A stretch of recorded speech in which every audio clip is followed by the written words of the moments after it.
Hey guys, Steve Zelnardo here with Remax West Zelnardo Associates. Happy Monday morning. I had some amazing news come in at the end of last week. I finalized all my Tarion courses, so now ready to apply for my Tarion license. And this will give me the designation as the developer builder in the province of Ontario, which is awesome. This has been my dream for the last 20 years since I was a carpenter with my dad. That was the goal. I was supposed to frame for a bit, then it was to be a contractor, and then ultimately to build. But instead I went from framing to real estate sales and investing, and now we're going back into the development section where definitely it's my goal and dream to do this going forward. The only problem is next year we had a project already lined up. We had a nice beautiful vacant lot. Water allocation gets pulled on us, and ultimately we're on the search for a new project. But story of my life, it's all good. We'll figure it out. No harm done there.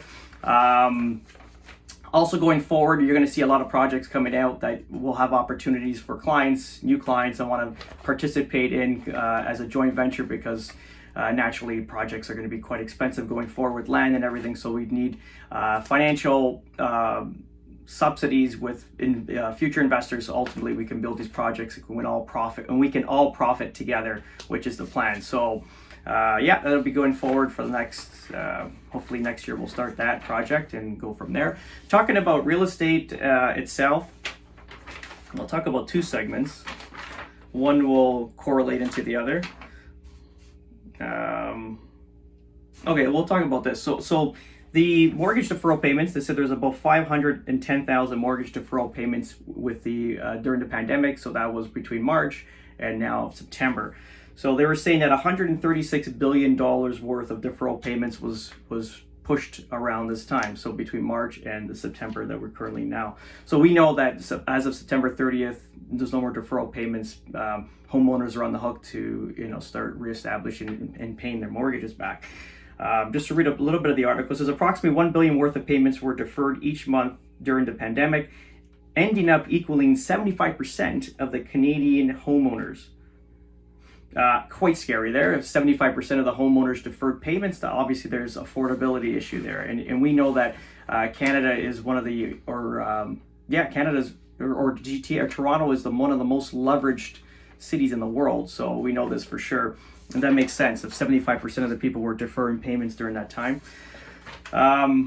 Let's go into another segment that correlate could maybe help this out, because what happens is we don't want a lot of inventory hitting the market all at once if people start downsizing or moving to selling properties they can't afford, and moving into a different district or different part of Toronto. So ultimately we definitely don't want an influx of inventory, because once there's an influx of inventory you'll start seeing prices bottoming down into the abyss.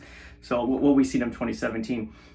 So the only thing that can salvage this right now, I'm kind of reading about the immigration. The Trudeau government said they're going to allow 400,000 permanent residents per year coming in for the next 3 years. That's, I believe, just north of 1.2 million people in the next 3 years. We know historically 50% of these numbers usually reside in the Golden Horseshoe. So we know that's like a 160 kilometer radius, let's say from